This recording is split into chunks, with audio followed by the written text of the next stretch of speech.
Yo, what is up guys? It's me, exactly, back bringing some more daily NBA news for the fans, by a fan. That being said, we got a lot to talk about today, so let's just get right into it. And for our first story of the day, we have gotten reports in from none other than ESPN's own Adrian Wojnarowski, saying that the Washington Wizards are now open to the idea of trading both Bradley Beal and John Wall. As Washington Wizards season spirals, franchise has started to deliver teams an impression that every player on their roster, including all-star guards John Wall and Bradley Beal, are available in discussion and trade scenarios. So there's that. However, at the same time, the report also said that while the Wizards are open to the idea of trading John Wall and or Bradley Beal, they'd still much rather not trade either one of those guys and just trade everyone else around them. Washington's preference remains to reshape the team around Wall and Beal, but poor play among key teammates is limiting their trade value and paralyzing the Wizards' effort to make meaningful changes to a roster that no longer appears functional together. So that right there pretty much makes it sound like the Wizards would prefer to trade Otto Porter Jr. He's the guy that they really want to get rid of, but because of his poor play, his trade value is little to none. So they can't really move anyone else, so now they might be forced to move Wall or Beal. However, even though John Wall is now up for trade, trading him isn't going to be the easiest thing in the world for a couple of reasons. First of all, man showed up to the NBA season out of shape. That's a huge red flag for any teams that would be interested in trading for John Wall. But more importantly, what's going to stop teams from being interested in John Wall is the man's contract. He is getting paid loads and loads and loads of money, as once his contract extension kicks in next season, he'll be owed $37 million, followed by $40 million the next year, $43 million the year after that, and then he will have a player option in 2022, which there's no doubt that he will pick up since he will be making $46 million. There are very few teams in the league that wouldn't balk at the idea of having to pay John Wall $46 million.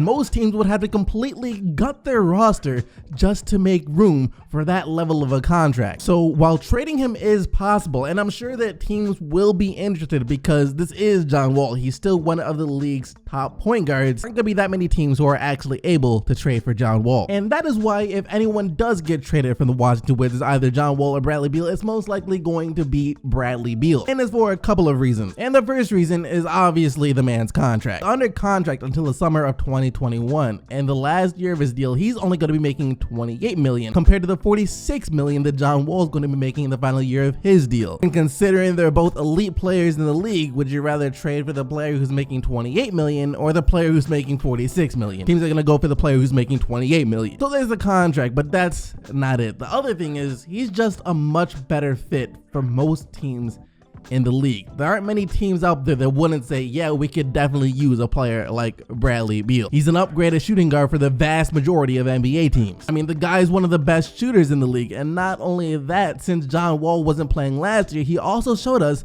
that he has some playmaking abilities too, and he's still only 25, 26 years old, so the best could still be to come. So you better believe that from now up until the trade deadline, or whenever he gets traded, or the Wizards decide to pull him off the trade market, the teams will be making offers trying to get Bradley Beal. For our next story of the day, and this one actually came out before the Wizards decided that they were ready to blow this team up. But before that, we actually did get reports saying that the New Orleans Pelicans could be looking to trade for Otto Porter Jr. And this report came from Kevin O'Connor of The Ringer, and in his report, he even gave us a possible trade scenario that could go down. If New Orleans were to make an offer for Porter, it would need to include over $20 million in contracts. Something like Solomon Hill, Julius Randle, and a first-round pick should work, given that Porter would be filling a gaping hole and how it could be a piece for the future. No matter what happens with Davis, there aren't many better options out in the market. Now, if you're a Wizards fan and you hear this, you might be thinking Solomon Hill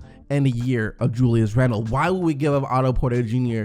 for that? And yes, I can see where you're coming from. You're really not getting anything in return, considering the Julius Randle most likely wouldn't stay with the Wizards after the season, and then Solomon Hill is Solomon Hill. But the bonus for this is the Wizards would finally get to move that contract of Otto Porter Jr., the contract of Otto Porter Jr. that's hindering them in trying to add that third star next to John Wall and Bradley Beal. Otto Porter Jr.'s contract is the reason that the Washington Wizards couldn't offer DeMarcus Cousins a contract this summer. Otto Porter Jr.'s contract is the reason that the Wizards couldn't go after Jimmy Butler without giving up either John Wall or Bradley Beal. So this will kind of be like addition by subtraction. As for the New Orleans Pelicans, I think this is as good as it gets. We've all known for a while now that they needed a wing player to play alongside Anthony Davis. Ideally, that will be an elite level wing player such as a Kawhi Leonard, Paul George, or Jimmy Butler, but they're not going to get any of those type of players to come to New Orleans. So what's the next best thing? You go out and look for an elite 3 and D level player, and that's exactly what Otto Porter Jr. is. Is he worth his contract that he's getting paid? No, he's not, but he's still one of the best 3 and D wings in the league, and he's still young, so maybe eventually he develops into a player that's worth his contract. Next up for the day, congratulations to San Antonio Spurs point guard DeJounte Murray. See, a few months ago, a very disturbing video and channel in general popped up in my recommendeds. It was a channel and video featuring DeJounte Murray and online personality Jilly Anais. I think that's how you say your name. And after this channel found out, I was like, these two are in a relationship, and I immediately started sending nothing but good vibes and prayers DeJounte Murray's way, because I knew he was getting himself into a heck of a lot of trouble. Because any rational guy that knows anything about Jilly Anais or has ever seen her on YouTube, on Instagram, or in one of her videos would have been able to tell in a heartbeat that she's a gold digger and that she's not the type of person that you can trust in a relationship. But like I said, when I found out that DeJounte Murray and her were together, I was scared for Murray. And today I found out that my prayers have been answered, as we got reports out saying that DeJounte Murray and Jilly Anais have finally split up, as Murray's eyes were open to her gold digger ways as he posted this on his Instagram story earlier this morning. Gold diggers, with a bunch of trash can emojis as well. To which Jilly Anais responded on her story by saying, born and raised with gold, with a picture of the house that she grew up in. And before this, I didn't know what kind of background Jilly Anais came from. I didn't know her story, her origin, anything like that. I didn't care because, to be frank, I do not care about Jilly Anais. However, that being said, I do know that the few times that I saw her featured in other YouTubers' videos, I could tell right away that there's something wrong with this person. She gives off this very self-centered, conceited, stuck-up, gold digger-ish vibe. And just so I could do some research for this video before I got on her bashing her or anything like that, I went and tried to watch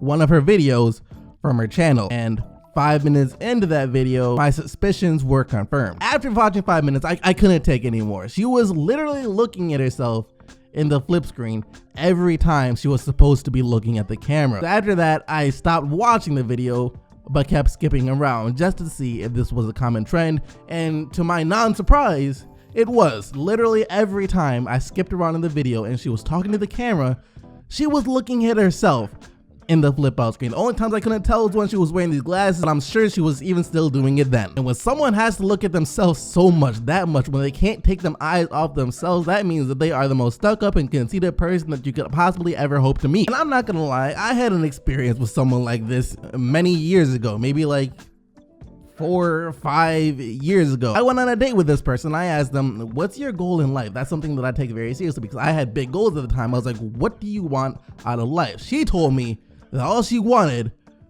was a pair of red bottoms. She didn't care how or what she had to do to get them. All she wanted was a pair of red bottoms. Cut her off instantly. Never saw her again, never talked to her again, deleted her number. I don't know where she is now. Hopefully she got her pair of red bottoms. That little girls like that, guys, you gotta stay away from. And overall, once again, I'm just glad that DeJounte Murray came to his senses in time before it was too late. Anyways, that is going to do it for all of the news we got to talk about today. So now let's take a look at what happened in the games from last night. Los Angeles Lakers defeated the Miami Heat yesterday 113-97. LeBron James going off for 51 points against his former team. And when LeBron has one of these nights, you just have to feel bad for the opposing team because there's literally nothing they can do. I mean, the Warriors in game 1 of the finals last year weren't even able to handle this version of LeBron, as LeBron was destroying the Warriors. However, we all know that it was eventually LeBron's own teammate in J.R. Smith who doomed him in the end. Speaking of the Warriors, though, they haven't been very good over the last 3 games, as they are now on a 3-game losing streak after a 104-92 loss against the San Antonio Spurs.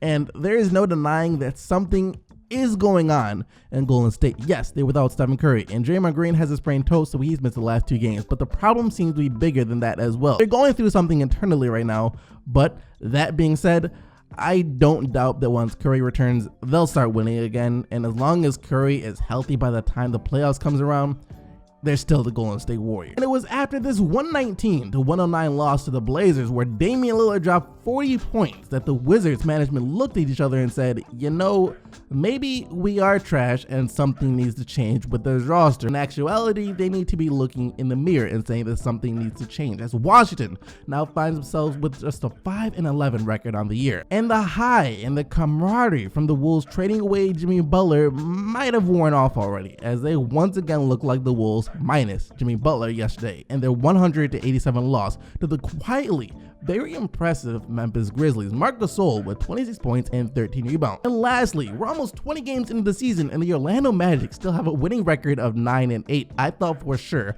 they would fizzle out around this time. So keep it up, Orlando, and I'll be forced to stop making jokes about how bad you guys are. They beat the Knicks yesterday 31-117 behind Aaron Gordon and his 31 points. And that is going to bring us to the player of the day, where you guys had the opportunity to vote for who you think was the best player in the league last night by clicking the little eye icon in the top right hand corner of the video. Just remember though, the only players whose team won are eligible to win player of the day. And yesterday, once again, that player was Anthony Davis and his 40 points, 8 rebounds, and 8 assists. That is going to do it for everything that we gotta talk about today though, guys. Hope you all enjoyed the video. If you did, go ahead and subscribe to the channel with post notifications turned on so you can stay up to date with everything that goes on in the NBA on a daily basis. Thank you once again for watching though. You guys already know that you are the real MVPs, and until next time, I'm out of here. Peace!